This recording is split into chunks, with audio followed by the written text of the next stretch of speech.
사도행전 2장 42절에서부터 마지막 절 47절까지입니다. 신약 성경 190쪽입니다. 190쪽 사도행전 2장 42절로부터 47절까지입니다. 저와 함께 한 절씩 소리를 모아서 교독으로 봉독하겠습니다. 제가 먼저 42절 봉독합니다. 그들이 사도의 가르침을 받아 서로 교제하고 떡을 떼며 오로지 기도하기를 힘쓰니라.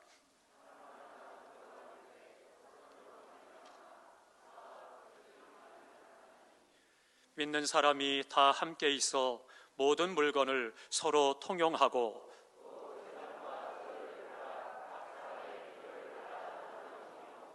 날마다 마음을 같이하여 성전에 모이기를 힘쓰고 집에서 떡을 떼며 기쁨과 순전한 마음으로 음식을 먹고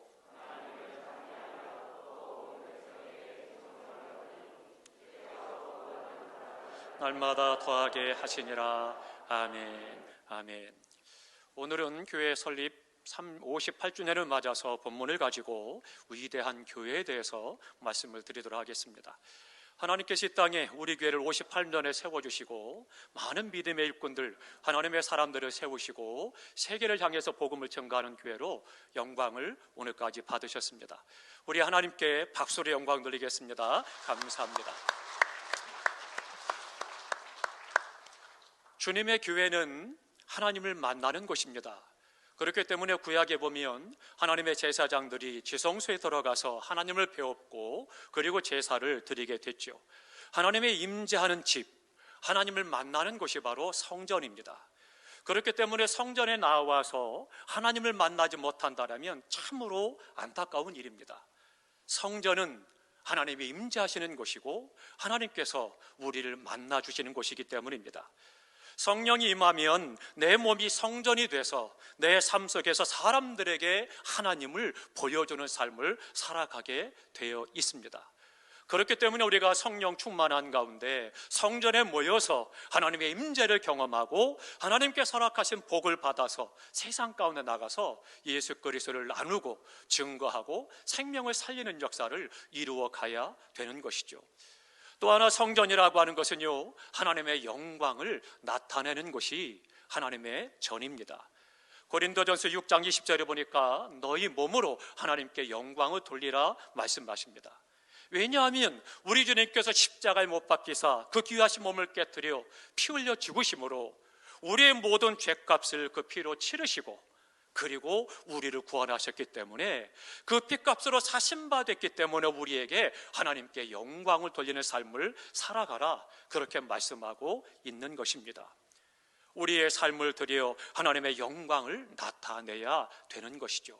오늘까지 우리 새언교회를 통해서 세계를 향해서 복음을 증거하고 이 땅의 복음화를 위해서 지역사회를 구원하는 일을 위해서 큰 일을 감당하셨는데 그 모든 것들이 하나님의 임재를 경험하고 하나님의 은혜와 복을 받고 복음을 증거하는 사역을 잘 감당했기 때문이죠. 지상에 있는 교회는 두 종류의 교회로 대별할 수가 있습니다. 그것은 교회다운 교회와 교회답지 못한 교회로 나눌 수가 있습니다. 그러면 교회가 교회답다는 것, 어떤 것이겠습니까?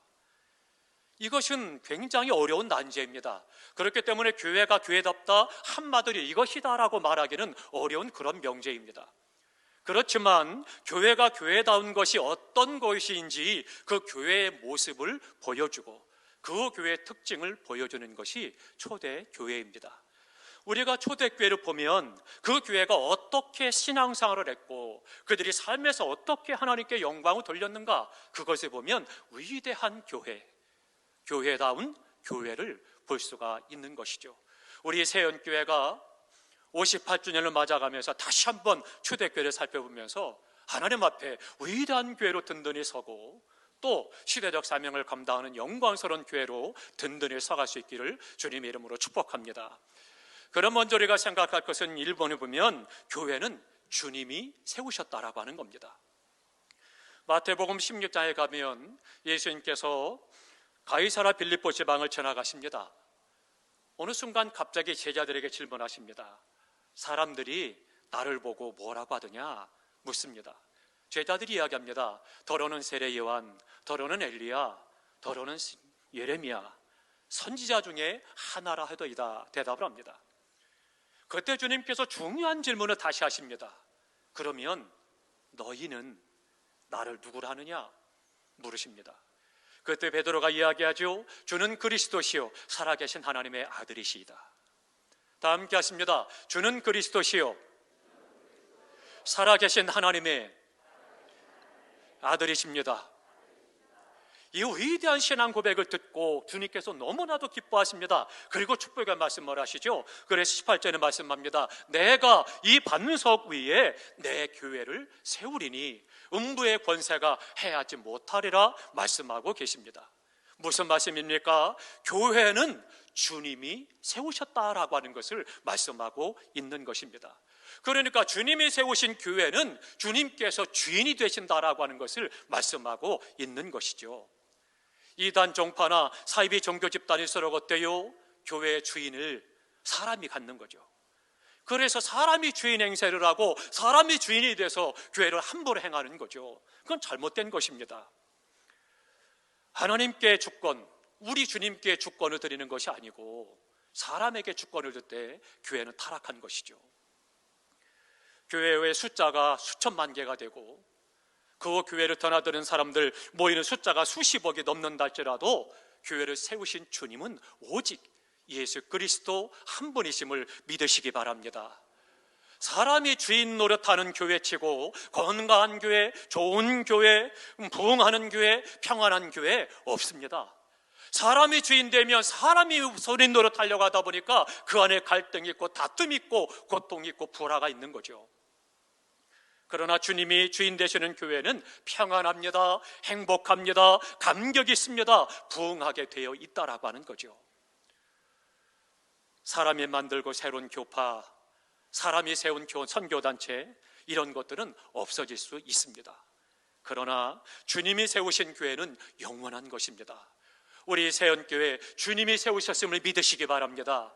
그래서 주인 되신 주님께서 우리 교회를 인도해 가시되 주님 오시는 그날까지 영원토록 주께 소리를 붙드시고 인도하실 것입니다. 또 하나 우리가 두 번째 생각할 것은요, 교회는 회개한 사람들이 모인 곳이라는 거죠. 사도행전 2장 37절 8절에 가보면 이제 베드로가 설교를 합니다. 어떤 설교냐? 설교의 내용은 이런 겁니다. 너희가 누명을 씌우고 아무 죄도 없는 예수 그리스도 십자가에 못 박아 죽였는데 그 예수님이 3일 만에 사망 권세를 깨뜨리고 부활하셨고 승천하셨다. 그분을 믿어야 우리가 구원받을 수 있다. 이 복음을 전하는 거예요. 그랬더니요, 거기에 모여 수많은 사람들이 그 말씀을 듣고 마음에 찔렸습니다. 그래서는 고백하는 거예요. 그러면 우리가 어찌할꼬? 정말로 그들은 가슴을 치는 그런 안타까움을 가지고 그들의 잘못을 깨닫고 그리고는 고백하는 거예요. 우리가 어찌할꼬? 도대체 내가 어떻게 해야 이 문제를 해결하고 구원받을 수 있겠습니까? 지금 질문하고 있는 거죠. 베드로가 대답합니다. 너희가 회개하고 예수 그리스도의 이름으로 세례를 받고 죄의 사함을 얻으라. 교회는요, 죄 없는 사람들이 모이는 곳이 아닙니다. 죄인임을 깨닫는 사람만이 주님이 필요함을 알고 성전에 모일 수 있는 거예요. 그렇기 때문에 주님의 교회는 죄 없는 사람이 아니라 죄 있는 사람들이 모이는 것이 바로 교회이고, 그러나 세상과 다른 것은 딱 하나입니다. 회개한 사람들이라는 거죠. 누구나 다 죄가 있습니다. 그래서 모든 사람이 죄 가운데 있다라고 성경은 말씀하고 있습니다. 그러나 그 죄를 회개한 사람이 있고 회개하지 않은 사람이 있다라고 하는 것을 말씀하고 있습니다. 그러나 교회는 회개한 사람들이 모인 곳입니다. 그래서 죄 사함 받고 그 감격 속에서 하나님을 찬송하고 하나님을 예배하고 기도하고 생활 속에서 주님이 주신 은혜를 누리며 살아가는 것이죠. 회개하면 용서받습니다. 새 사람이 됩니다. 그러나 회개하지 않으면, 숨기고 감추면 버림받고 결국은 그 죄로 멸망하게 되는 것입니다. 회개는 돌이키는 것입니다. 그러면 죄가 뭐겠습니까? 죄라고 하는 것은 원문의 뜻을 보면 관역에서 벗어났다라고 하는 뜻을 갖고 있습니다. 그러니까 활을 쏘거나 총을 쏠 때 관역에서 벗어난 것은 점수가 없잖아요. 그러니까 하나님의 뜻 안에서 말씀으로부터 하나님으로부터 떠나고 벗어나면 그게 죄가 되는 거예요. 그런데 회개는 뭐예요? 돌이키는 것입니다. 하나님께로부터 떠난 사람이 하나님께로 돌아오는 것, 이것이 바로 회개라고 하는 것입니다. 방향을 바꿉니다. 생각을 바꿉니다. 목적을 바꿉니다. 하나님께로 올인해서 돌아오는 것이 바로 회개라고 하는 것입니다. 그렇기 때문에 사람이 아니라 진리를 떠난 사람들이 진리로 돌아오는 것, 이것이 바로 회개라고 하는 것이죠. 회개는 아무나 하는 것이 아닙니다. 회개는요, 은혜가 있는 자만 할 수 있습니다. 은혜가 있어야 내 죄와 허물을 깨닫게 되는 것이고, 그래야 그 안에서 회개하고 거룩한 성도의 삶으로 나아갈 수 있는 거예요. 우리가 기도할 때 어떻습니까? 당연히 알죠. 늘 들어왔으니까 기도 시작하면 하나님 감사합니다, 그리고 회개 기도하잖아요. 회개 얼마나 합니까? 별로 회개할 거리가 없어요. 일주일 동안 내가 생각해봐도 특별히 내가 다른 사람 훔친 것도 없고, 다른 사람을 해하게 한 것도 없고, 특별한 죄가 없는 것 같아요. 민법이나 형법에 접촉되는 것도 없고. 그러나 은혜가 임하면 내 안에 있는 죄들이 드러나기 시작을 하고, 빛 대신 말씀 앞에, 밝은 빛 앞에서 우리 몸에 묻어있는 티끌들이 보이기 시작을 하는 거예요. 그래서 비로소 은혜 있는 자가 회개할 수가 있는 거죠. 회개하고 거룩한 모임이 바로 교회라고 하는 것입니다. 그렇기 때문에 교회는 죄 없는 사람들이 모이는 것이 아니고 죄인들이 모이는 곳이고, 그 안에서 죄 사함 받아서 은혜 가운데 거룩하고 성결한 삶을 살아가는 것이 바로 교회인 것입니다. 그 교회가 위대한 교회가 되는 것이고, 그 교회가 능력 있는 교회가 되는 것입니다. 또 하나는요, 위대한 교회는 성령 받은 사람들이 모이는 것입니다. 사도행전 1장 5절에 말씀합니다. 성령으로 세례를 받으리라 말씀하십니다. 2장 4절에는 저희가 다 성령의 충만함을 받고, 2장 33절에는 성령을 부어주셨다라고 말씀하고, 38절에는 성령을 선물로 받으리니라고 말씀합니다. 성령을 줄 것이요 받을 것이요 선물이다라고 말씀하는데, 다 뭘 말하느냐? 초대교회에게 성령이 충만했다, 그것을 말씀하고 있는 것입니다. 초대교회는 성령 충만한 교회였다라고 하는 것을 기록하고 있는 것이죠. 오늘 본문의 말씀이 그 모습을 잘 보여주고 있는 것입니다. 우리 교회가 이 초대교회와 같이 성령 충만하시기를 주님의 이름으로 축원합니다. 그러면 성령 충만한 교회가 어떤 모습이냐? 본문에 보니까 첫 번째로는요, 성숙한 교제가 있다는 거예요. 42절에 말합니다. 서로 교제하며 떡을 떼고, 44절에 믿는 사람이 다 함께 있어 모든 물건을 서로 통용하고, 46절에 날마다 마음을 같이 하여라고 말씀하고 있습니다. 그러니까 초대교회는 성령 충만한 가운데 모이면 어땠어요? 아름다운 성숙한 교제가 있었다는 거죠. 계산을 해서 내가 이만큼 했으니까 저 사람도 나한테 베풀겠지, 그것이 아니고 성숙한 교제. 그래서 마음을 한 마음으로 모으고, 만나면 기쁘고 즐겁고 좋고, 서로가 떡을 떼고 물건을 통용하고 나누면서 배려하고 섬기면서 그들이 사랑의 삶을 살았다는 것을 보여주고 있습니다. 모일수록 좋고 만날수록 좋고 주고 싶고 만나고 싶은 그 모습, 성령 충만하지 않으면 안 되는 거예요. 성령 충만해야 앞뒤를 계산하지 않고, 숲 하나 튕기지 않고 섬길 수 있고, 나눌 수 있고, 배려할 수 있고, 드릴 수가 있는 거죠. 사람의 감정은 상할 수 있습니다. 그러다 보니까 순간순간 기분에 따라 좌우되죠. 어제는 그렇게 친한 친구였는데 무슨 일이 있는지 모르지만 탁 틀어져가지고 하루아침에 원수가 되고, 얼굴 보기 싫어하고 힘들어하는 경우들 많잖아요. 왜요? 감정 때문이거든요. 그래서 어제는 친한 친구였다가 오늘은 그를 만나고 싶지 않은, 친하지 않은 사람이 되죠. 그런데 성령 충만한 사람은 변덕이 없습니다. 성령 충만한 사람은 하나님과 사람 앞에서 변함이 없다라고 하는 것입니다. 그래서 꾸준하게 신실한 성숙한 교제가 성립이 되는 거죠. 우리 세연교회가 예수 그리스도 안에서 더욱더 성숙한 교제가 풍성하시기를 주님의 이름으로 축원합니다. 또 한 가지 위대한 교회, 초대교회 모습은요, 성령 충만한 가운데 성숙한 교제가 있었고, 또 하나는 기쁨이 넘쳤다는 겁니다. 이게 또한 중요한 거죠. 46절에 말씀합니다. 기쁨과 순전한 마음으로 말씀하고 47절에는 하나님을 찬미하며 그렇게 말씀하고 있습니다.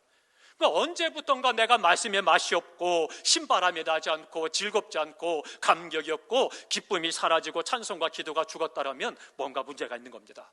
어떤 문제예요? 영혼이 병들었다는 거예요.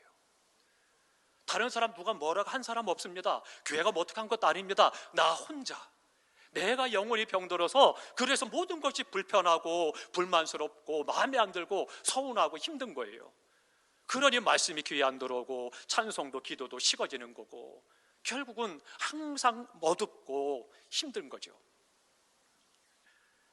그러나 예수 그리스도 안에 성령 충만한 사람들은 기쁨이 넘치고 찬송이 회복이 되는 겁니다. 성령 받은 초대교회 교인들은 기뻤던 것입니다. 찬송이 떠나지 않았다라고 하는 것입니다. 우리 세상의 모든 성도들이 그동안 마음껏 주님을 찬양하고 싶어도 못했고 부르짖어 기도하고 싶어도 못했고 어때요? 마스크 쓰고 찬송기도 얼마나 어렵습니까? 옆에 사람이 해결될까 봐 또 못 나오고 힘들었잖아요. 그럼 가정에서 어때요? 우리 집에서 내가 큰 소리로 영상보배 찬양을 하는데 옆집에서 벨이 울리죠. 조용히 좀 합시다. 참 어려운 거죠. 마음껏 목 놓아 주님을 찬양하지도 못하고 기도하지도 못하고 얼마나 힘들었어요. 이제 우리가 마음껏 찬양을 회복합시다. 호린의뼈 주님을 기도합시다. 우리 모두가 다 우리 세연교회가 성령 충만한 가운데 우리 마음이 뜨거워져서 그 안에서 찬송과 기도가 힘있고 능력있고 풍성하고 넘치시기를 주님의 이름으로 축원합니다. 사랑하는 성도 여러분, 기쁨과 찬송을 회복하시기를 주님의 이름으로 축원합니다.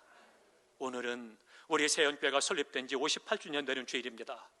대한민국에 있는 수많은 교회 중에 하나가 아니라 세계에 세워진 많은 교회 중에 하나가 아니라 위대한 주님의 교회로 웅비하는 우리 세연교회가 되시기를 주님의 이름으로 축원합니다. 그러려면 초대교회와 같이 주님께서 주인 되시는 교회가 되도록 우리 주인 자리를 주님께 내어드리시기 바랍니다. 그 안에서 우리가 회개하고 성결하고 거룩한 교회로 든든히 서시기 바랍니다. 성령 충만한 가운데 잃어버렸던 예배와 기도와 찬송과 감격을 회복하고 마음껏 하나님께 영광 돌리는 우리 교회가 되어야 되겠습니다. 그래서 위대한 교회를 지켜나가시기를 주님의 이름으로 축원합니다. 기도하겠습니다. 우리